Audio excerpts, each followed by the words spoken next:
All right, so hi, I'm Kavya, and my partner is James, and we are interviewing my father, Jay Parikh. Just to start out the interview, where are you from? I was born and raised in India, Around what city? in a city called Baroda, located on the west coast of India. All right. Um, so we're just gonna get right into the interview. Our first question is a history question, and I don't know how it affected you, but how did India and Britain get along since India gained independence from them, and did this affect you? Uh, the majority of the population of India, um, they are they live a non-violent, conflict-free. Uh, they choose to live without any violence, especially with their neighbors, and any country or any civilization that has invaded them over the past few hundred years, including the Mongols and the Turks and so on and so forth. All right. James. Okay, so how has living in India really affected you? Um, Wrong question. Here, pause it. Just go. Save that one. Okay. All right. So, James, you have the second question. Yeah. Go ahead. What have the British implemented that still carry on in Indian culture? uh, they have obviously had a lot of influence in the education system, in the sense that a lot of the school systems and colleges had to teach in English instead of some of the national and regional languages. So till today, a lot of the colleges and education system involves use of English. So the culture has known English as their probably second language for many decades, and probably now a couple hundred years or so. Okay.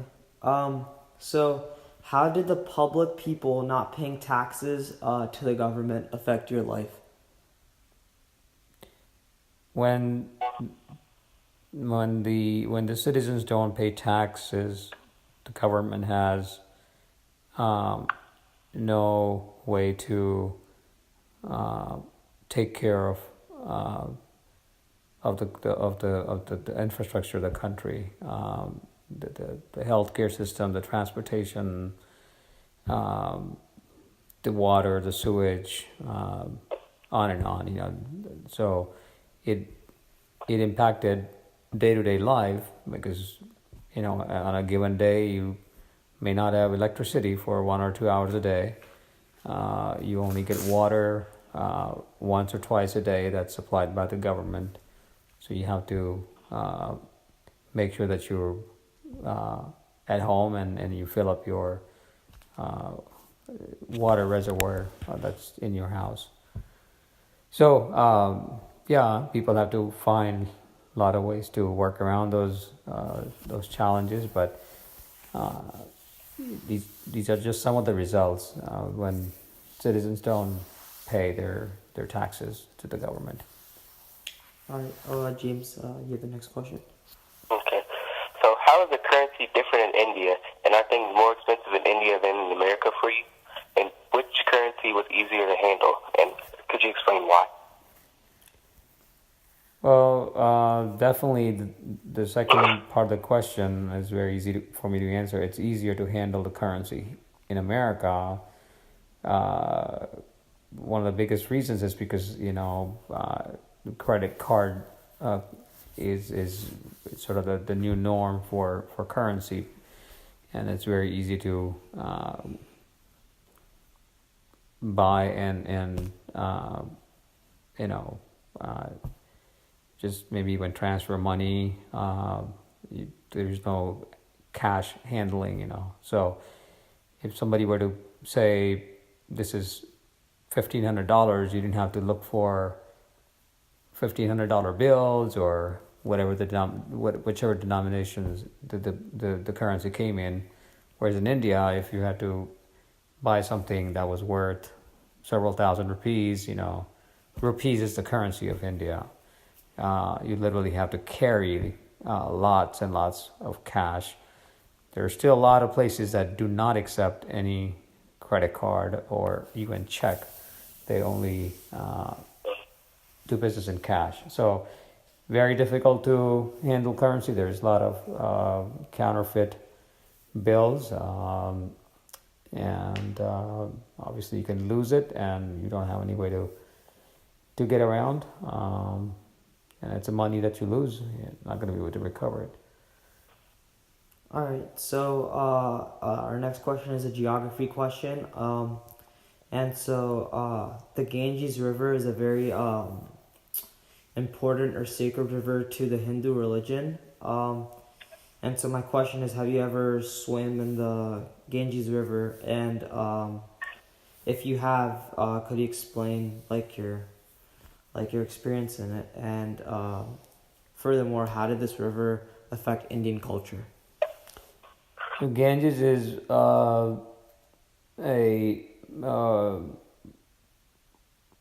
it's considered one of the holiest rivers.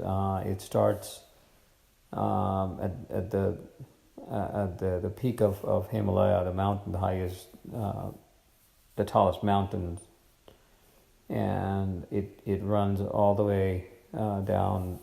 I believe it ends in Bay of Bengal. But along the entire Ganges River, there are many places of worship, temples and other things. You know, they're all there because of the significance of the river. It is absolutely a very gorgeous river, and I have swam in Ganges when I was a teenager, and I would do it again if I had a chance to.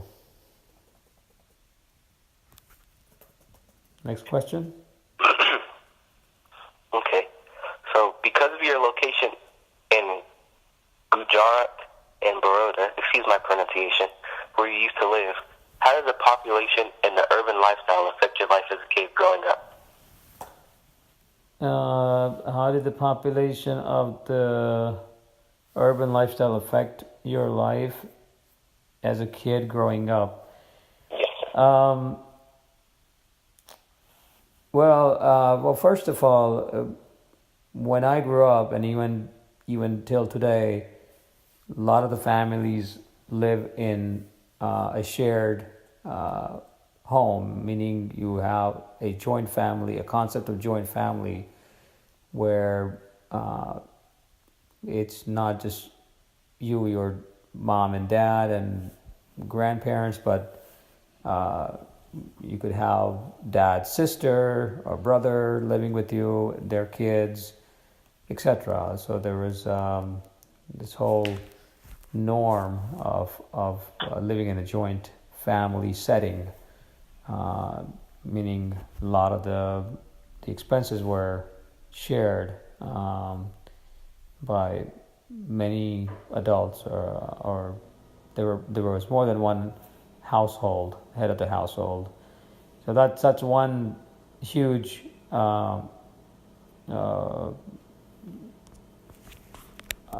cultural difference, you know, in my upbringing, and you know, it's helped me understand how to share things with people without hesitation, and what it means to share, and you know, the value of sharing. But there are lots of other aspects of growing up in an urban area in India. You have, I would say, best of the both worlds. You have very good schools that are offering lots of diverse academic as well as athletic and other extracurricular activities. You have ability to get around because there's a lot of transportation available easily. So yeah, urban areas are generally speaking areas where people are educated and they are working class, and they tend to raise their kids with lots of high education. So it's helping grow up and I know and be able to use my knowledge wherever I go now, because I've had best of both worlds. I went to a convent. It's a school that was operated by a few Spanish people who were the head of the school, the principal, the vice principal, the entire athletic program. So there was a lot of Western influence of both in terms of academics and extracurricular activities. So it really helped. When I came to America, it really helped me get right into the lifestyle here, in school and college.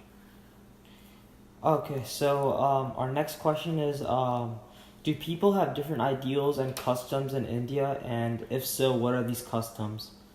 And in India, were any of these customs weird or different for you at all? That question could probably take several days to answer, because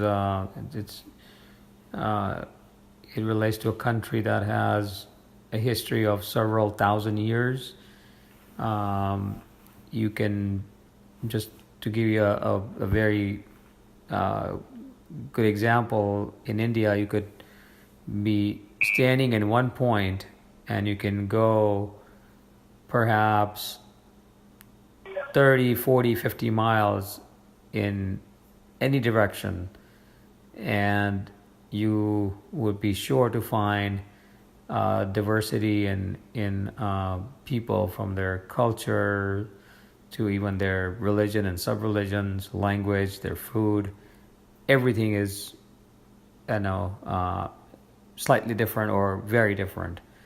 And just in terms of languages, there are, I don't even know what's the last count, but there's one language for every state, which is a state language. Then there are lots of dialects. There are hundreds of dialects.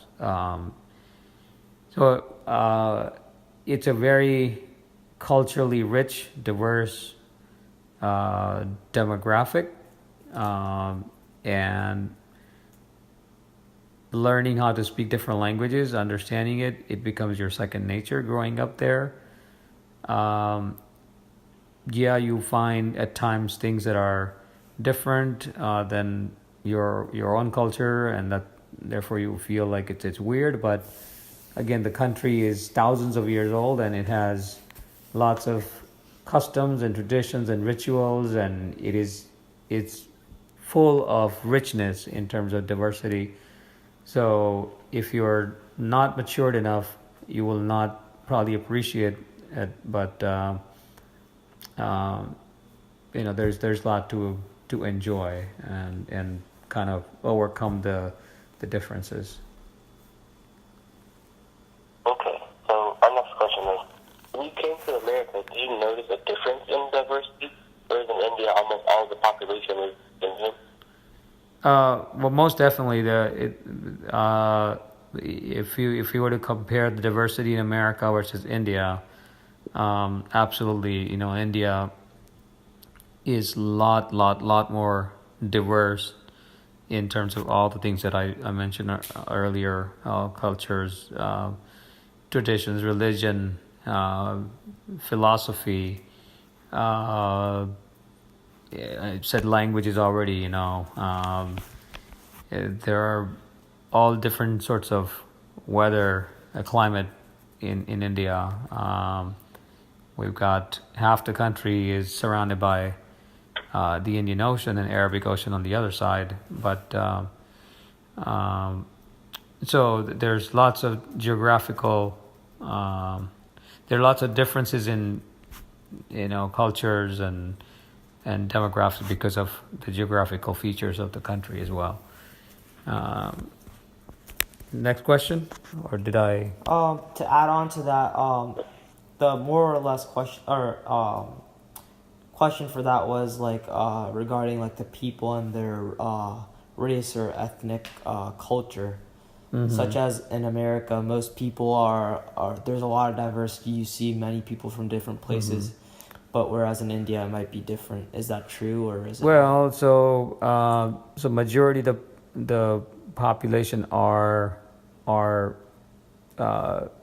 people whose ancestors are from India, but as anyone knows, there's been migration for thousands of years. Ever since human beings have existed, they've never stayed in one place. So you will absolutely find people of different countries and ethnic backgrounds, such as you have people from Tibet, Nepal, China, Bangladesh, India and Pakistan were one country. So there's still a lot of people that are from the northwest frontier province of India. They're distinctly different than, let's say, people from south or people from west in their physique. Obviously, all the other things that are different because they're from different cultural backgrounds and religion and so on and so forth. But there are people from Sri Lanka. There are obviously a lot of the English, a lot of the British. They stayed back in India. A lot of Burmese from Burma, which is a neighboring country.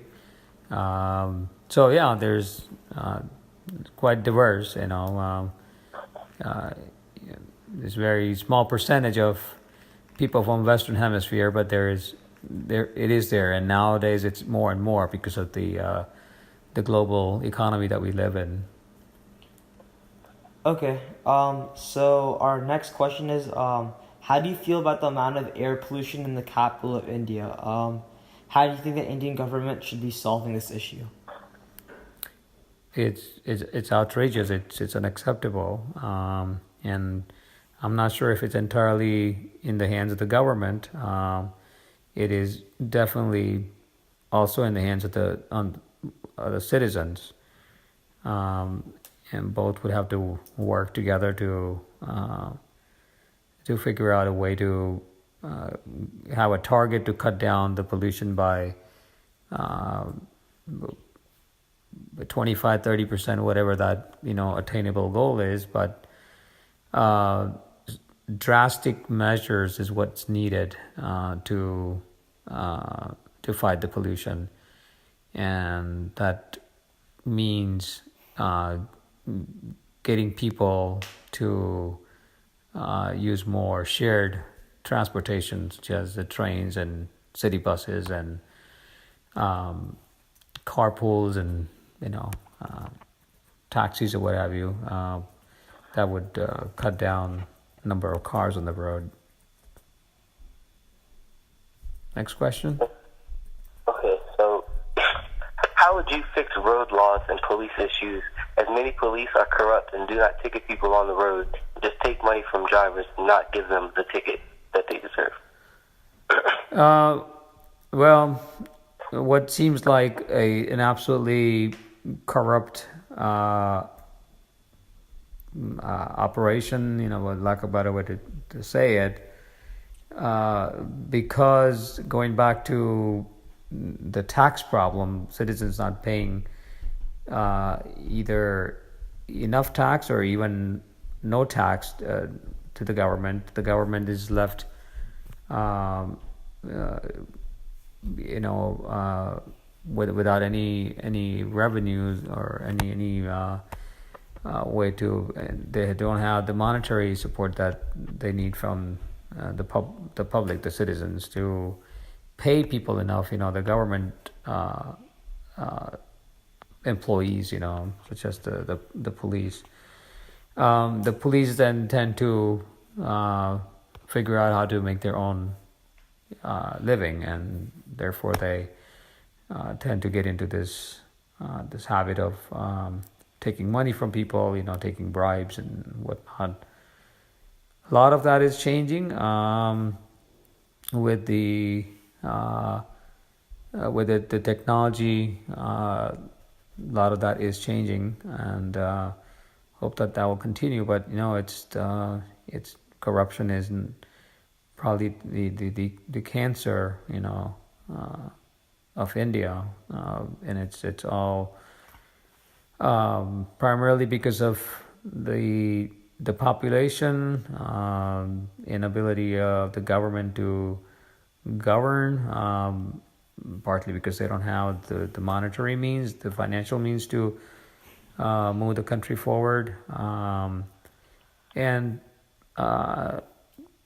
there are reasons for all these different problems that that requires a lot more discussion, but I think those are the primary reasons why the police officers are looking for a little bit of pocket change to get through the day. Okay. So to move on to a different topic, what is your favorite Indian holiday and why? My favorite holiday is the Festival of the Colors. It's called Holi, Holi. It marks the arrival of the spring season, and many cultures around the world, they have something very similar. In India, we have religious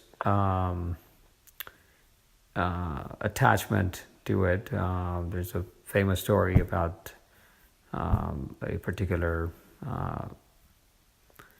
a demigod and how he saved somebody by killing the demon and all that stuff. So, but it's a festival of colors, but signifies the arrival of the spring season. People are all around the country. They get out and throw colors at each other. They have water guns and a lot of festivities around it. A lot of singing and dancing and a lot of good food and so on and so forth. So it's a festival that brings people together, and you're supposed to let go of your problems and. All right. Okay, so the next question is, Indian weddings are very different from other cultures' weddings. Did you like the way that the weddings were and how they were different from the weddings we see here? So I think, let me repeat your question. Indian weddings are very different from other culture, other weddings. Did you like the way the weddings were, and how were they different from the weddings you see here? I tend to be, I'm a progressive-minded person. I disagree with how Indian families think of getting a boy and a girl married, and all the customs, the religious part of it, the traditions, all of that have to be carefully looked at, planned, and it takes enormous amount of time, money, effort to have a celebration. I think there may have been a significance of doing all this a while back, but certainly there is no place for it in the modern times when families are struggling to make living, but then they have to come up with an absurd amount of money to marry their daughter or their son or whatever. A lot of times they have to get a loan from the bank to finance the wedding, and there are other problems with the way the Indian weddings are conducted. Generally it's the bride's family who ends up in a bigger financial hole than the boys. So it's not fair. I don't think there is a need for such lavish weddings. It could be done in a simpler way, with fewer people, and keep things a little bit in perspective, financially, what your capacity is. Okay. Yeah, that makes sense. So our next question is, did you ever play an instrument in India, and do you still play it in America? I played many instruments growing up in India. I just name a few here. I played bongos, congos, drums, guitar, harmonium, couple more, and so mainly percussion is what I played in India. And when I came to America, I was busy with high school and then college, so I did not continue. But right out of college, I picked up my percussion again, and till today I play an instrument called tabla, which is the predominant percussion instrument of the North Indian classical music. Next question. All right. The next question is, did the British rule affect you or your family members? So your question is, did the British rule affect you or your family members? Absolutely, not just mine, but every Indian citizen is, still feeling the impact of what the British, what condition that the British left the country and what they took away from the country. And it's, a lot like what they did all around the world, whether they went to Africa, whether they went to, other parts of the world, just the Middle East. They basically their game was that they wanted to divide and conquer, or just divide them and let the people amongst themselves fight it out. They will constantly be fighting, which is the current scene in a lot of the countries, where within one country you have two different sects,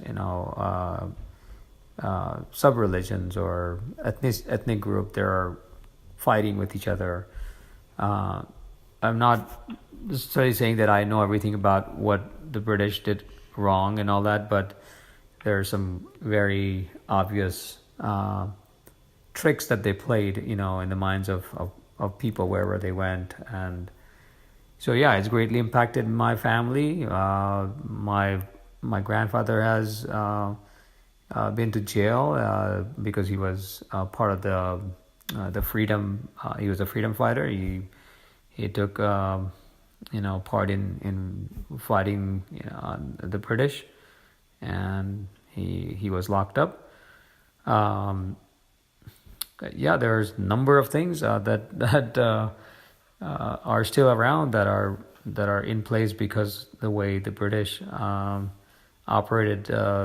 governed the country and its people. And all the wealth that they took away from us. In terms of the gold and all the precious metal and I don't know what else I can dwell on right now, but there's a number of things, that have left us kind of poor. Yeah. So the next question is, how do the people in schools, how do the population, or sorry, not the population, I'm gonna move on to another question. If there's one thing you would want people to know about India, what would it be? I'm sorry, repeat the question. If there's one thing you would want to know, want people to know about India, what would it be? definitely the diversity in the cultural diversity, the history of the country, the knowledge, the spiritual knowledge that the country has to offer. The prime example is yoga. In the last probably 15-20 years, yoga has become one of the most accepted or most practiced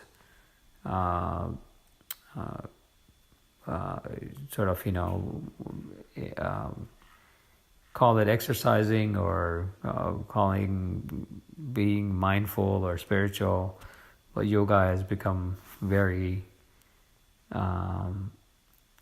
very much in use all around the world. Yoga is not the only form of exercising, but there are other ancient forms, from China and Japan and other countries, like India, from the East.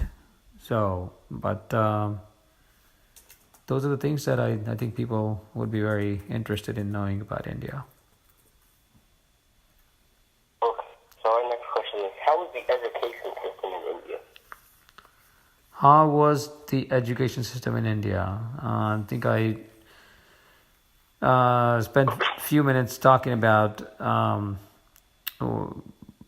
what education system the British started, and a lot of it is still sort of in place, but it's very similar to even in America. There is a nursery, there is kindergarten, there is then from first grade all the way to the 12th grade. Then you go on to the college and so on and so forth. Some of the uniqueness about Indian education system is that you have a choice of learning in either the regional language or you can study in English medium. So they're in the same school. A lot of times you can be studying in your local language, all the subjects that you do study minus the language itself, math, science, history, art, whatever you're taking, it will be taught in local language, or you could study everything in English. There is, a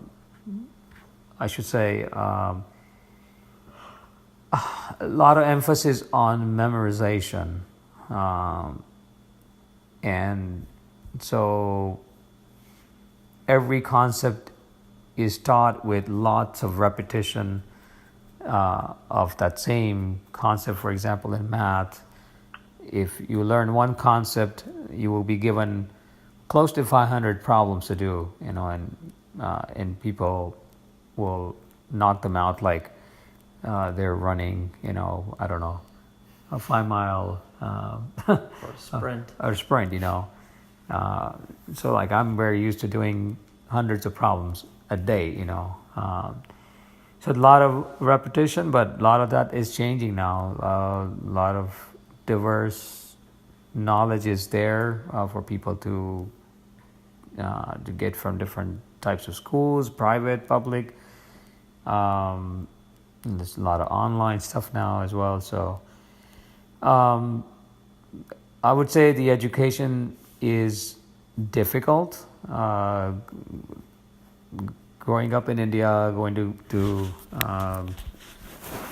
to elementary and middle and high school there, and then also doing part of the high school here, I clearly found that the education was very difficult, I would say, in India than here. And I guess it's all relative, maybe it's not like that for everybody, but for me it was. Okay.